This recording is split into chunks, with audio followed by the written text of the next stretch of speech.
When a long-term NASA study by Dr. Land, involving 1,600 subjects in 1960, determined that 98% of children were geniuses by age 5, it also showed that by age 25, only 2% of those children remained geniuses. What caused those results? Whether you like it or not, we do live in a matrix, and humans face extinction-level events unless we challenge what we have done to ourselves. We've altered the choreography to human awareness by emphasizing the rhetoric of descriptive meaning, shaping it into a state of acquiescence. The matrix we face, also called the known or Maya, is structured under a name and form chronoscopic model. It is a coordinated assemblage that traps its participants by immersing them in a way that makes it difficult for them to perceive the nature of the bondage, its consequences, and a way out. Who are we? We assume we are the socialized detailed, that experiential summary characterized and depicted through the linear narrative, overburdened with contextual pageantry marking significant events and compiled into a designated avatar that looks and speaks like us. But we really don't know who we are, nor what we are capable of outside this matrix. We created the known, or Maya, as an orchestrated assemblage of tailored forms, words, meaning, context, and symbols which describe the world we live in and allow us to express our individuality within a consensus of what's possible. We are born, age, and die into it. We assume our perception is not exclusive to this type of matrix, yet nothing we describe, think, or understand is outside of it. We have been trained since early childhood to fit ourselves into it without realizing the consequences this retrofit has on our perception. And language patterns a synchronism of reality as an immersive experience, exposing all humans to a type of manipulation on such a grand scale. Few register the sequences demonstrating its presence, validity, and tangible effects. That system and its paraphernalia of tools accountable to a matrix work humans through a symbiotic relationship that maintains the assemblage in which humans are servile and submissive. Babies, highly adaptable, flexible learners, are socialized and conditioned to fit into a mold. Meaning, we abandon the innate genius intelligence we're born with for the pragmatic participation we're trained and schooled into. Human beings lose the majority of their intelligence by aligning themselves with this immersive interpretation of reality. We don't encourage children to remain highly adaptable, flexible, self-reliant, and autonomous. If we did, it would question the assemblages this matrix operates on, as it needs contextual tenets to feed that machine in a state of acquiescence. Significance? Understanding forges a state of acquiescence to meaning while dominating perceptual latitudes either toward compliance or dissent, in a linear capture of attention that plays out repeatedly in human conflicts. The setup. Adults, parents, and teachers raise children using extrinsic motivation, engaging newcomers with descriptive relevance through have, want, need formulas that must then be satisfied. Many parents unknowingly feed their children into this matrix by kowtowing to the extrinsic behavioral norms it favors. They have misidentified the clues to success. Self-reliance, autonomy, adaptability, learning, and discovery are the engines of success. Success is developing the opportunities you cannot even imagine. Adults learn to operate their identity as children. Most schools teach and serve a contextual orchestration of reality through extrinsic motivational methods, which require understanding and recognition, rather than empowering children to learn and adapt intrinsically, turning them into self-reliant, highly flexible, lifelong learners. The use of words to describe and portray what we think and see frames and rearranges an identity that seeks comprehension to its understandable limits. Such an identity thrives, yet limits its options by defining itself through words and descriptions. I am Chinese, American, Dutch, rich, poor, Christian, Muslim, Republican, Royalist, Democrat, etc. Those terms represent the operational boundaries framing participants under the guise of identity.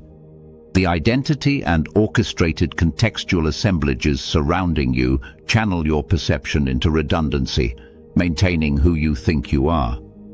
By recycling similar contextual experiences and corresponding narratives, you retain the edifices of religion, politics, nationality, work, play, and countless others that make up your identity.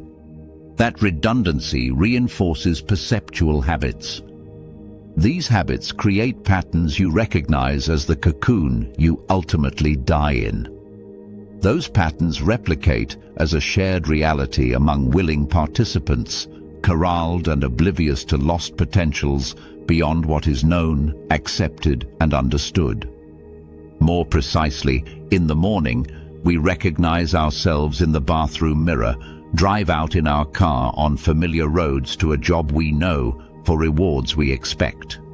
Nothing is unfamiliar, and when something is, we do our best and bring up what we know to handle the situation. To the point, extrinsic motivation creates contextualized perception through a language that synchronizes understanding, explanations, and thinking with the assemblage of context creation and maintenance. It's a perceptual maintenance of a human-centric world. But the universe is not human-centric. It's awareness and intelligence-centric, which is the universal language of perception. And when we come into contact with extraterrestrials, we had better be ready. Right now, we are so contextually oriented by the diffusion of language as an expression of a human perceptual state that we will easily be played. We collect expertise and familiarity as a perceptual stance, instead of regaining the inception of indescribable perceptual dynamism, the inexpressible joy arising from it, and the corresponding flexible, adaptable poise that comes with it. What have we become? We dumb ourselves down by framing perception in linear, conventional characterizations, lectured by our own thoughts, echoed in our private dialogues, and discussed with others. We do this through socialization, education, and parenting.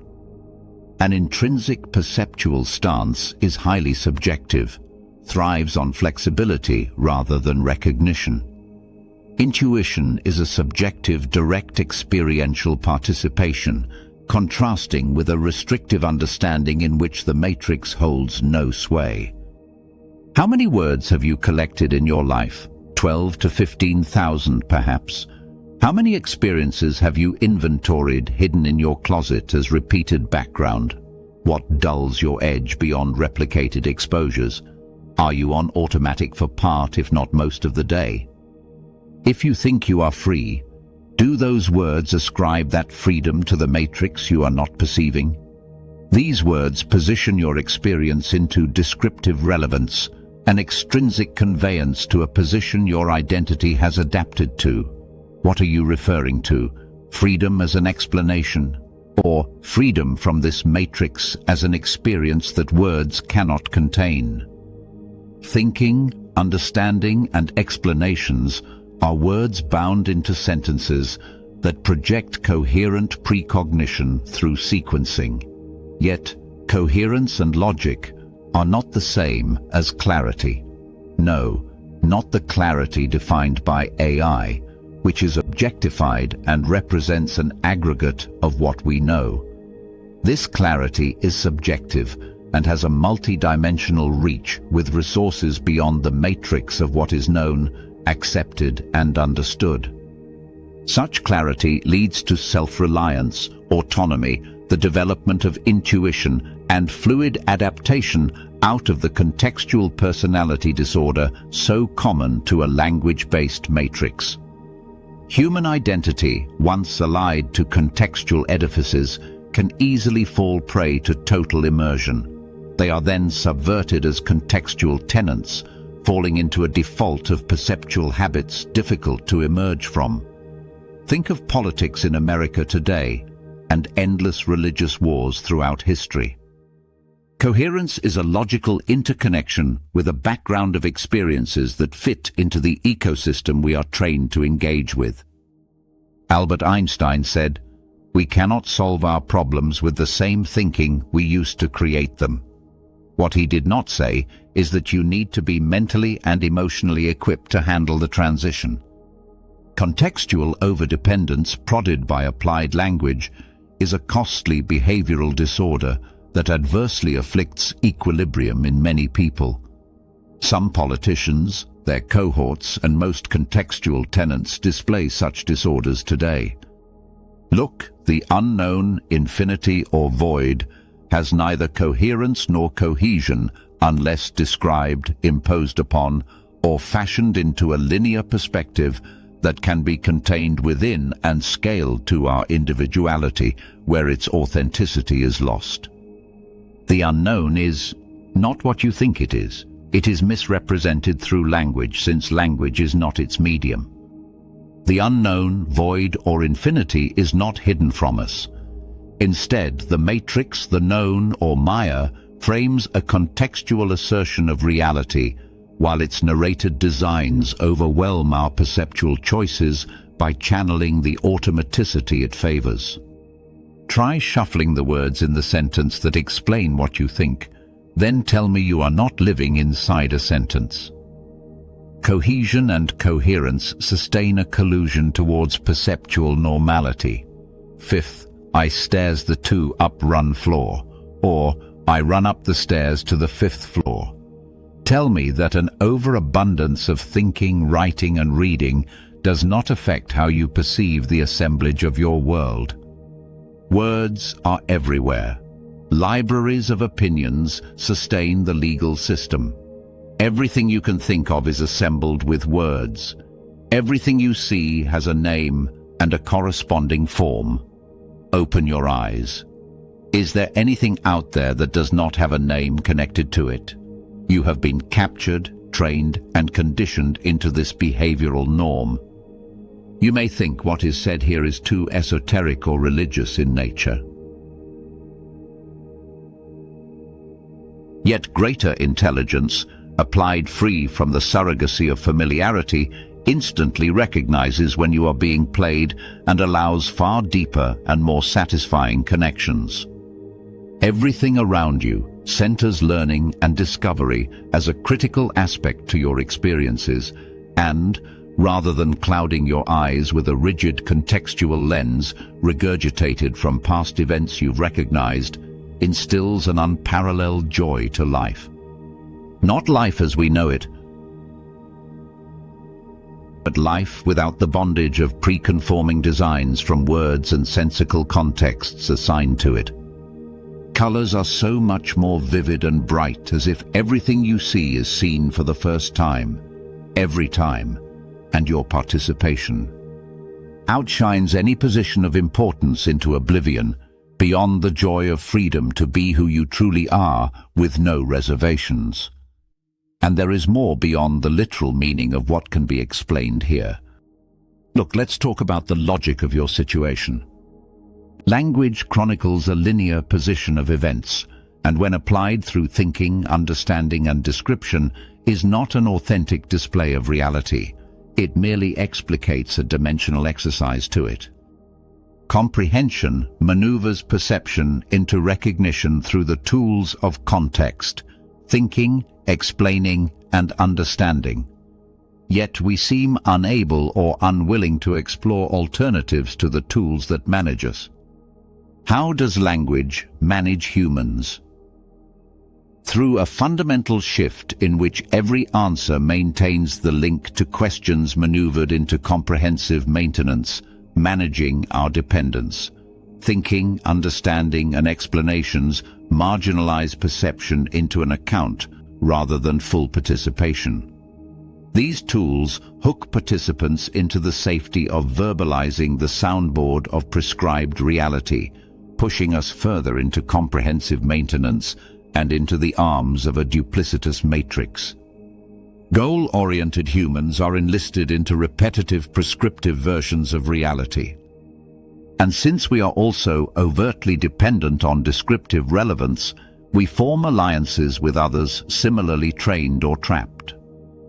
Look, understanding is an expansive compact, highly subservient to herding, and an anthology of compatible and interdependent designs. And understanding is a protagonist to its own designs, of its own measures, ad hoc causes, and to results promoted as its own conveyances. Can you perceive without description?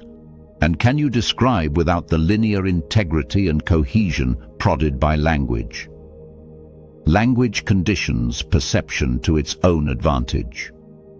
Perception free of language deconstructs the parlance of perceptual habits, which compel weird, anthropomorphic postures that enroll human attention. Contextual tenets are a staple of this environment with critical consequences to humanity. We live in the known, Maya, or the matrix, as a constrictive attenuation of names and forms. When talking, describing, or explaining, we invoke and assemble a linear interpretation inspired by precedents and background. Such an interpretation corresponds to a circular compact by adding complementary antecedents indentured to precedents, as it refers back to what has been previously assimilated, creating the type of stability that maintains the assemblage of that matrix. At the same time, we create discord, wars, and insurmountable problems to keep us busy inside that matrix, away from questioning how the assemblage is manipulating us. History is the narrative of endless contextual battles. Humans, due to misidentification with religious, political, and national reflections, are the cannon fodder of 12,000 battles and millions of deaths. Look it up. We are all being played by perceptual orientations that frame us inside a matrix, as contextual players immersed in the understanding we follow so indiscriminately. Language, while important, also trains us to compete from opposing ends of a linear battleground. This keeps us busy and prevents us from discovering what is happening to us and why. Most telling is that language does not allow expansion beyond the writ of its expression. Let us stop here for a moment. You want proof? Carefully consider what the next few frames are telling you. Tell me this is of no concern to you. Worldwide, identical battles are being waged within all geographical areas. In Belgium, the Walloons face off against Flemish speakers. In Ireland, Catholics versus Protestants. Hindus versus Muslims in India, Buddhism versus Islam in Thailand, in Myanmar and Kashmir, Republicans versus Democrats in America, and on and on. This information should upset you. It shows we are all being played by our perceptual orientation that frames us as contextual players, immersed in the understanding we follow so diligently. Are we lifers as puppets on a string? Consider the possibility, if not the likelihood, that most humans live in a colonized state. They are domesticated. Language projects a contextual cognizance so convenient and effective that we forget we are merely using contextual tools at our disposal rather than projecting overall awareness. Put this in perspective, an overview. This world is moved by perceptual collusion, maintained by social media, news, movies, and now AI, all demonstrably language-based. Languages practiced worldwide and synchronized through translation illustrate the ability to engage humans in a systematic verbal interaction. Perceptual narrowing through an aggregate of lifetime conditioned experiences is developed from a perspective from which individuals both derive and limit their abilities to make distinctions beyond those they recognize. What is understanding if not a linear inclusion often illustrated into perceptual acceptance that fit the continuity of your life.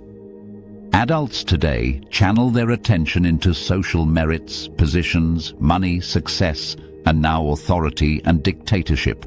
Why? Because they are shackled to a linear transaction of an over-contextualized reality. Are you not conditioned to perform in a symbiotic reality that curtails your vision to that of a schooled participant? Did you not expand your vocabulary at school like everyone else? If you think participation along the lines you recognize is all there is, what have you become?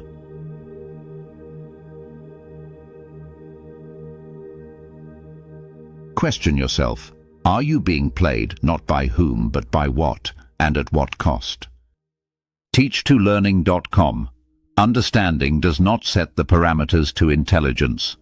Copyright 2020-2024, texts and scripts. Next, how do you get out of this matrix? Or better yet, how do you play the deceiver that plays you?